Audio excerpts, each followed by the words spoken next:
दर्शकों, भाजपा को एकनाथ शिंदे गुट की तरफ से ही एक ऐसा झटका दिया गया है जिसे शायद बीजेपी भूल नहीं पाएगी। जी हां दोस्तों, लगातार अटकलें चल रही थी कि उद्धव ठाकरे की शिवसेना की तरफ से कोई झटका दिया जाएगा बीजेपी को, लेकिन ऐसी खबर आ रही है जिससे बीजेपी भी हैरान होगी निश्चित तौर पर, क्योंकि एकनाथ शिंदे गुट की तरफ से ही बीजेपी को बड़ा झटका दे दिया गया। पूरी खबर क्या है, कैसे ये झटका दिया है, सब कुछ आपको बताऊंगा। नमस्कार दोस्तों, मेरा नाम है मनीष कुमार सिंह और आप देख रहे हैं 4 पीएम महाराष्ट्र। दोस्तों, महाराष्ट्र के उप मुख्यमंत्री व शिंदे गुट के जो प्रमुख है, शिवसेना के प्रमुख एकनाथ शिंदे, उनके गढ़ में मुरबाड नगर पंचायत में राजनीतिक समीकरण पूरी तरह बदल गए। नगर पंचायत के 17 सदस्यों में से भाजपा के परिवर्तन पैनल से जुड़े 8 नगर सेवकों ने शिंदे गुट का दामन थाम लिया है। जी हाँ दोस्तों, 8 नगर सेवकों ने शिंदे गुट का दामन थाम लिया है। इस बड़े बदलाव ने स्थानीय राजनीति में हलचल मचा दी है और भाजपा को बड़ा झटका, करारा झटका बताया जा रहा है। आपको बता दें कि पाला बदलने वाले नगर सेवकों का आरोप है कि भाजपा की ओर से विकास कार्यों के लिए आवश्यक निधि जो है वो नहीं दी जा रही थी और जानबूझकर कामों को अटकाया जा रहा था। इसी नाराजगी के चलते उन्होंने शिवसेना में शामिल होने का, यानी शिंदे गुट की जो शिवसेना उसमें शामिल होने का फैसला किया। उनका कहना है कि एकनाथ शिंदे की विकासमुखी कार्यशैली जो है और जनता से जुड़ाव उन्हें सबसे प्रभावशाली नेता बनाता है। और भिवंडी के पडघा में हुए प्रवेश कार्यक्रम में शिवसेना नेता प्रकाश पाटिल, उप नेता रुपेश महात्रे, जिला प्रमुख देवानंद थले समेत कई नेता मौजूद रहे। इस मौके पर मुरबाड के पूर्व मेयर राम भाऊ भगवान जो है दुधाले, वो भी मौजूद थे। उप मेयर दीक्षिता विकास वारघड़े समेत कई कार्यकर्ता भी शिंदे गुट में शामिल हो गए। आपको बता दें दोस्तों कि ये बहुत बड़ा झटका, बहुत बड़ा करारा झटका बीजेपी के लिए माना जा रहा है, वो भी तब जब महाराष्ट्र में निकाय चुनाव की तैयारियां सभी पार्टियां धीरे धीरे धीरे कर रही।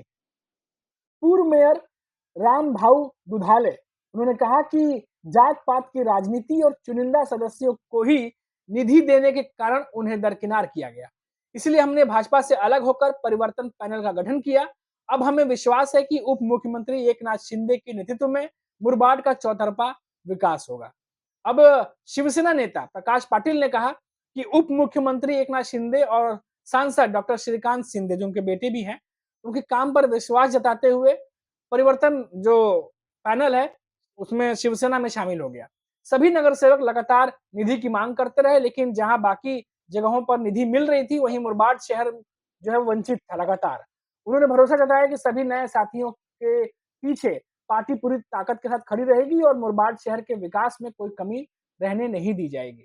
ये बातें हो रही हैं। इस घटनाक्रम के बाद मुरबाड नगर पंचायत का सियासी समीकरण पूरी तरीके से बदल गया दोस्तों। इसके असर का असर ये है कि निकाय चुनाव में साफ दिखाई देगा, ऐसी जानकार भी बात कह रहे हैं, क्योंकि ये पहली बार है जब इतने बड़े लेवल पर नगर सेवक जो हैं वो बीजेपी का साथ छोड़ करके शिंदे गुट में चले गए।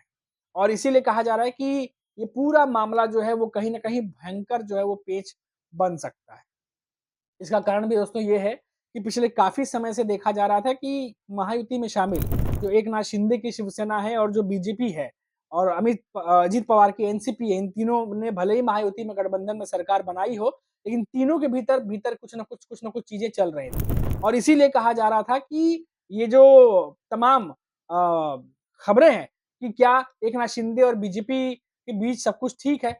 अब देखिए, कभी एकनाथ शिंदे की पार्टी के नेता बीजेपी में जा रहे हैं, तो कहीं बीजेपी के नेता जो है एकनाथ शिंदे की पार्टी में आ रहे हैं और ये लगातार हो रहा है।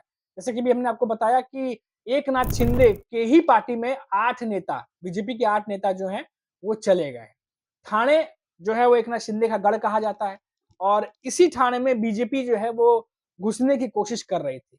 आपको याद होगा कि बीजेपी के ही कैबिनेट के मंत्री हैं गणेश नाइक, जो लगातार पिछले काफ़ी दिनों से कोई भी मौका छोड़ नहीं रहे थे एकनाथ शिंदे पर हमला करने के लिए और बीजेपी के नेता हैं। और लगातार आपने सुना होगा, हमने खबर आपको लगातार दिखाई थी कि ठाणे जो शिंदे का गढ़ कहा जाता है, वहां पर बीजेपी जो है वो जो लोगों को जोड़ने के लिए जो जनसंपर्क अभियान है वो कर रही थी। 22 अगस्त को भी किया गया था, ये भी खबर उससे पहले भी किया गया था। तो निकाय चुनाव से पहले ठाणे शहर में किस तरीके से, ठाणे जो डिस्ट्रिक्ट है वहां पर किस तरीके से बीजेपी अपना जितना ज्यादा प्रसार प्रसार कर सके वो करने की कोशिश कर रही है। और ऐसी बात नहीं है कि एकनाथ शिंदे को इस बारे में पता नहीं है। एकनाथ शिंदे के नेता इस बात को भली-भांति जानते हैं कि बीजेपी ठाणे में क्या करने की कोशिश कर रही है और शायद हो सकता है कि यही एकनाथ शिंदे की तरफ से ये एक जवाब हो, जो तमाम जो नगर सेवक शामिल हुए हैं, 8 लोगों की संख्या बताई जा रही है। 8 बहुत बड़ी संख्या होती है। अब दोस्तों देखिए कुछ दिनों पहले ही खबर आई थी कि अ, ठाणे में कुछ पेनल्टीज़ लगी थी और उसको माफ़ कराया था एकनाथ शिंदे ने, कुछ करोड़ों का मामला था। जिससे ये कहा गया कि जो लोग इसमें जो लोग पेनल्टी में आए थे, अब उनकी तरफ से अगर ये सरकार की तरफ से फैसला लिया गया है, तो वो जो है आने वाले चुनाव में एकनाथ शिंदे के लिए काफ़ी फ़ायदेमंद हो सकता है। ऐसे ही ठाणे में बहुत सारे फैसले लिए जा रहे हैं दोस्तों, आपको बता दें कि मुंबई और ठाणे के बीच में जो इलाका पड़ता है, मीरा रोड और दहिसर का इलाका, वहाँ पर एक टोल है। सदियों से वो टोल जो है वहाँ पर पड़ा हुआ है।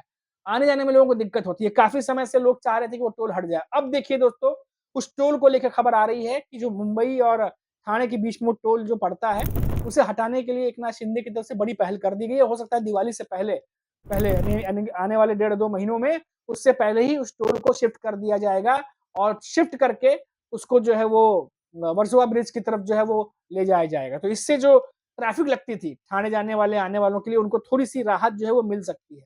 तो ऐसे कुछ चीज़ें जो आम तौर पर पब्लिक जिससे दो-चार हो रही थी, उसमें सुधार करने की कोशिश अब की जा रही है क्योंकि अब जो है मामला ऐसा पेच फँसा है कि अब अगर लोगों के लिए कुछ नहीं करेंगे, तो आने वाले समय में महायुति के लिए बहुत दिक्कत हो सकती है और इसीलिए शायद कुछ ऐसे मुद्दों पर भी फैसले किए जा रहे हैं, जो काफ़ी समय से लंबित पड़े थे, इस पर डिले हो रहा था। और इसीलिए कहा जा रहा है दोस्तों कि ये जो फैसले हैं, ये ठाणे एरिया में कम से कम ठाणे एरिया में कह सकते हैं कि बीजेपी जहाँ पर घुसने की कोशिश कर रही थी, वहाँ पर बीजेपी के मुकाबले एकनाथ शिंदे को और भी ज़्यादा मजबूत कर सकती है। यानी कि अगर ठाणे में बीजेपी उतरती भी है, निर्दलीय भी उतरती है या कह सकते हैं महायुति में क्योंकि पहले ही कहा जा चुका है फ्रेंडली फाइट की बात देवेंद्र फडणवीस कह चुके हैं। तो फ्रेंडली फाइट करने भी उतरते हैं, हालाँकि फ्रेंडली फाइट का मतलब आपको पता ही होगा कि अगर जितने ज़्यादा सीटें जिसके पास रहेगी, मर्ज़ी तो उसी की चलेगी, भले ही इसे फ्रेंडली फाइट की नाम दिया जाए। और ठाणे में इस बात को एकनाथ शिंदे बखूबी जानते हैं कि ठाणे उनका गढ़ है, अगर ठाणे गढ़ उनके हाथ से गया, तो बहुत ज़्यादा मुश्किल हो सकती है और इसीलिए ज़्यादा से ज़्यादा अपने आप को मजबूत करने के लिए और बीजेपी से निपटने के लिए क्योंकि ठाणे में बीजेपी ही जो है एकनाथ शिंदे को नुकसान पहुँचा सकती है क्योंकि ठाणे में उस तरीके से अजित पवार की एनसीपी मजबूत नहीं दिखती है, ना ही शरद पवार की एनसीपी। ठाणे जो एरिया है वो पूरा शिवसेना का गढ़ रहा है और एकनाथ शिंदे वहीं से चुन करके आते हैं। इसीलिए अपने गढ़ को और मजबूत करने के लिए एकनाथ शिंदे कई 2-3 बड़े फैसले कर चुके हैं और अभी कर रहे हैं।